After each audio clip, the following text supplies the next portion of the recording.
Okay, so just a fair warning, I have a headache, it's getting worse and worse. I don't really feel like being in front of the cam, which though maybe might be for the better, so I'm not quite sure if everything I say will make all that much of a logic, but in that case I always revert back to something I can always talk about and always ramble about, which is audio. And I think in that case we can all agree that on phones, the headphone jack, at least on flagships, will pretty soon be a thing of the past. But personally, I never really cared about it, because in the first place I didn't really even use it.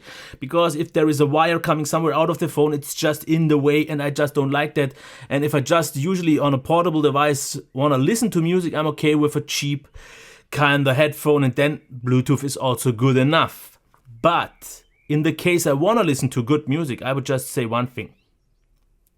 A phone isn't good enough. 95% of all phones don't deliver the quality that I would want if I have a proper headphone or anything like that. So this is not the solution. Then I want to go for something closer like this. And if this might be actually it, we will see in this video, because what I have here is the xDuoo X20, costs roughly $220 or 180 euros. And here the xDuoo Nano D3 costs about $80 or 65 euros.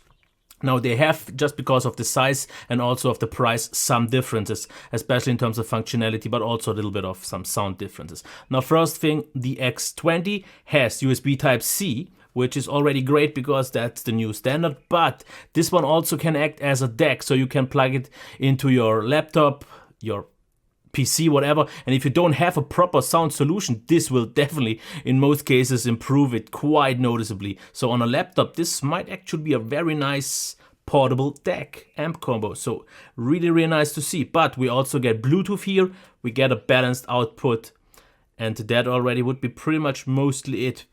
Now in terms of the smaller one, this is definitely the more portable solution. It's also lighter, has less functionality, it's not quite as fast, but it doesn't come with Bluetooth, it doesn't come with a DAC function, and it comes just with micro USB. But let's actually get around the first one here a little bit more. Now just in terms of build quality, I have to say really, really nice, because nothing rattles, it feels very solid, has some nice heft to it, isn't too thick. Yes, obviously thicker than a phone. That was to be expected. But otherwise it lies really nice in the hand, and with the right hand you can actually access most buttons very nicely. The other one's a little bit harder, but yeah. On the front would be kinda good. I thought it first, but I will tell you why it's maybe not quite the perfect solution. Of course, here USB Type-C, as I said. Here's the power button, volume buttons. A wheel would have been nice, but the benefit of this is actually if I have it in my pockets through the pants, I can still control the volume or the buttons in general, unless they aren't too thick. So that's actually okay. Reset, then the micro SD card slot on the bottom, line out, coax, phone, balance, and on this side, and yes, it's a little bit sweaty because it's super warm in here, we have the option button. Yeah, I don't really like that button. It doesn't really do what it should or could do. Then the back button, skipping tracks and play and pause. Nothing on the front. And let's check the D3.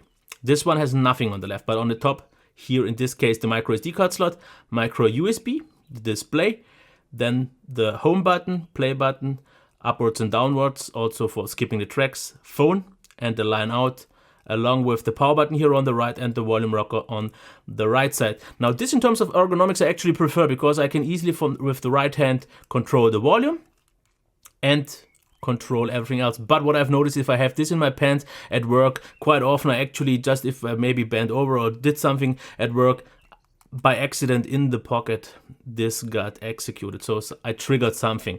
The good thing about the X20 is that we have this little bit of a thing where you can just distinguish between the power button and the volume rocker. But it would have been nicer to have something even more so obvious. Now, these are the main differences. Now, here on the X3 there is a little bit of rattling, but it still feels fine. It's noticeably lighter and smaller, as you can see. Yep. Now, let's turn both on and see how quickly that actually works. And the smaller one actually does it noticeably quicker, because I guess it just doesn't have to load up that much. But in terms of actual use, the X20 is noticeably faster. And the system layout actually doesn't make all that much sense in my case, because I would just wish to have more of a list setting. And unfortunately, I can't really turn down the brightness. This is fixed on the D3, but it is changeable, as you have seen, because I lowered it a little bit on the xDuoo X20. Now, the menus, I don't get. First of all, they are different on both. That kind of just could be different use, but here it actually makes more sense, because if I press down, it at least leads me down. There is quite a noticeable delay, so you can't just press 3 times or something. You always have to wait a little bit. But at least, as you can, if you can even see that, it goes down always, or up. On the X20, let's look at this. I press down, it goes from music browser to my music. I press down, music player. And what it does now, I press down and it goes upwards and upwards. And if I'm now aiming this setting, I would usually, if I just pick it up now, expect I want to go upwards to the music settings, but then I go downwards. So this is something that you definitely have to get used to. But I would actually just in general say the menus, no, they don't make too much sense. But actually, if you get into those, they are nice. So let's check the system settings first. We have a language option, obviously. USB mode, if you want to use it as a DAC, that's the big highlight here, or as USB. You can change the brightness, you can change the backlight time, you can have folder skip, car mode, sleep off, then off timer, format the card, reset to factory, and the firmware update. About me, and that's it. Now back button, easily to reach.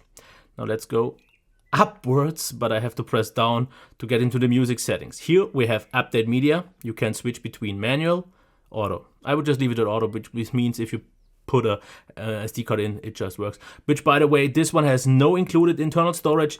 This one has 8 GB. Now we can change the gain from high to low. We have a digital filter. We can change between slow and sharp. DSD gain, DSD output mode. We have D2P or DOP. Then equalizer, we have a 10-band equalizer with different presets. Very nice actually, in case you want to use it. I just prefer it usually just not to be used. Play mode, you can change between shuffle, repeat, and just straightforward, and 1 repeat. So I usually leave shuffle on. Output selection, you have SP, and as you can see, connect line out. So this is that. Line out volume, breakpoint play, not quite sure, I actually did not use this at all. Gapless play, I don't like that personally. Maximum volume can be limited. Fixed volume, either it stays at memory or it just goes fixed. I like memory because the last one that you had when the device was turned off, it believes. Default volume, channel balance, cover, you can show all lyrics. That's that. Now let's check the Bluetooth settings, and obviously I went the wrong way. We have the option to turn on Bluetooth or not. You can change the name. Hi-Bi Link is actually quite a nice thing, because if you on your phone install Hi-Bi Link, the app, then you can actually control the player through your phone, and you don't have to take this one out of your pocket. Actually quite a handy thing. Also high quality, and then you can just pair. Nice. Okay, so let's check what it can do in terms of actual checking the music. We have the music browser, which is pretty much just checking TF on the go and update the music library, but in most cases you will just stick with the My Music. And then you have obviously open all, album, artist, genre, my favorites, playlist, recent play. That's it.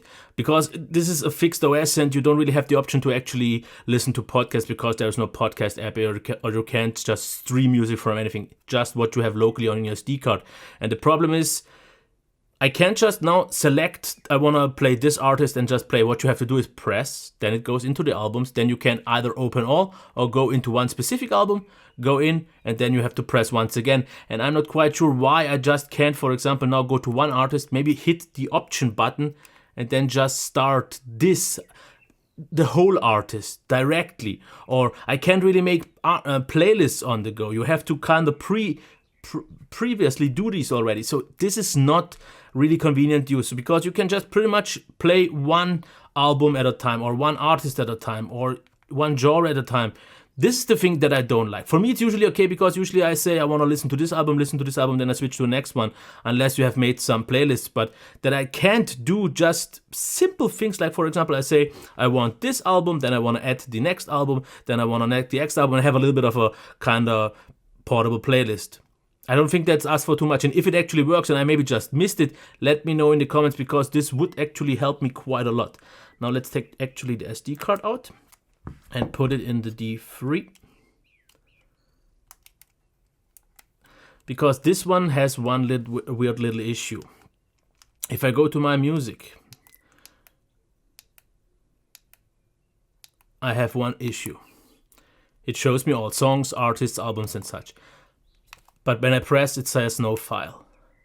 and this every time, and I don't know, my music is tagged properly, and I'm not quite sure why that happens. You can let me know. It's not really an issue because I have everything in folders anyways, which are properly named. Maybe it has to be actually the flash for that, but I would wish for just the chance to see my MP3 tag, my ID, my tags. This just takes usually, because if you haven't taken out the SD and not had it outside, it won't do this. So, okay, let's get into it.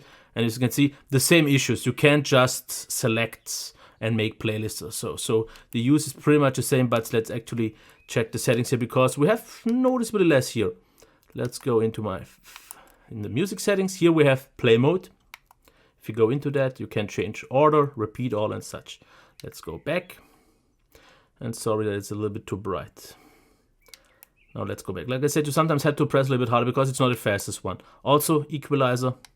As you can see here, you have presets, but you have obviously a custom one. This time though with just 5 bands. Actually, this was 6, or was this gain? No. No, yeah, we have 5 gains. I was a little bit distracted by. Then preferred display, album cover or lyrics, resume mode, and default volume. That's pretty much already for the music settings. Now for the main settings, we have also language, auto power off, sleep timer, lock key settings. If you go into that, you can see, yeah. Oh, wait. This is the delay. It takes quite a while. Lock volume keys, play keys, and all of that. Now, the next thing, backlight time, system information, format, and reset. That's pretty much already it. So, just to cover it once again, I don't like the functionality because I would wish for some more options to make playlists or something like that, because that's just not a thing. The good thing is the X20 works actually really fast, because that one, as you can see, there's pretty much no delay between the buttons. But the navigation is just not great. For example, if I am in a music track, which just doesn't work because now I don't have a headphone plugged in, I can't really always go quickly directly into the home menu. I have to, maybe sometimes it work with a long press, but not really. But if you just want to really rudimentarily just access what you want, I want to listen to this and this album, genre, or whatever, then it's fine. But if you want to make on-the-go playlists, this is a bummer. Which leads me to the sound, which is no bummer, especially not on the X20, because I have to actually say this one has a lot of power, more than I would have expected, because I've already tried on IFA and on CanJam some MP3 players from big brands, like for example even Pioneer or Estelle Kern, and what was it? I think Acoustic Research, and I listened crazy loud, and they weren't able to drive the headphones that I wanted loud enough. This one can drive, I would say, pretty much everything up to an Sennheiser HD600 or, for example, the Monoprice M1060s without any problems. It's not really a lot of room upwards anymore because, for example, the Sennheiser HD with this one, with this one I could have maxed out already. But I listen super loud, and for most people it will be loud enough. I don't really see this to be an issue. With this one I was at 85-90%, so I had even some spare room left. So powerful enough, especially if we have the high gain mode. For in-ears you won't really need it, because I was in high gain mode and I was at about 60. There were some headphones or earphones that were even less demanding, where I was just at 30 or something like that. So this one is definitely loud enough. When it comes to the volume of the D3, like I said, an HD600 for most people will be good, loud enough. For me it was 100% and then just about good enough, but that means already that this thing is way more powerful than any portable device that you can get. And phones, no, forget it. It also sounds noticeably better than all of them. I have to say that in comparison, the D3 sounds a little bit thinner than the X20. The X20 just has more power behind it. You just notice that in the bass, and you hear more dynamics, and it sounds just better. But I have to say what both do, which is actually super surprising, they are very, very neutral. They don't really color the sound. They don't really add a boost in terms of bass or anything like that. The highs are very detailed. They don't really get too sharp. Obviously, that's always depending on the headphones that you use. But I really like the output, especially if you want to listen to some high quality music with a good headphone. The X20 does a great job. This one I would prefer more for the in-ear with good sound because it can easily drive it and it's just way more portable. But that one definitely has the option for Bluetooth, which is actually kind of nice because at work I just prefer Bluetooth just because of convenience.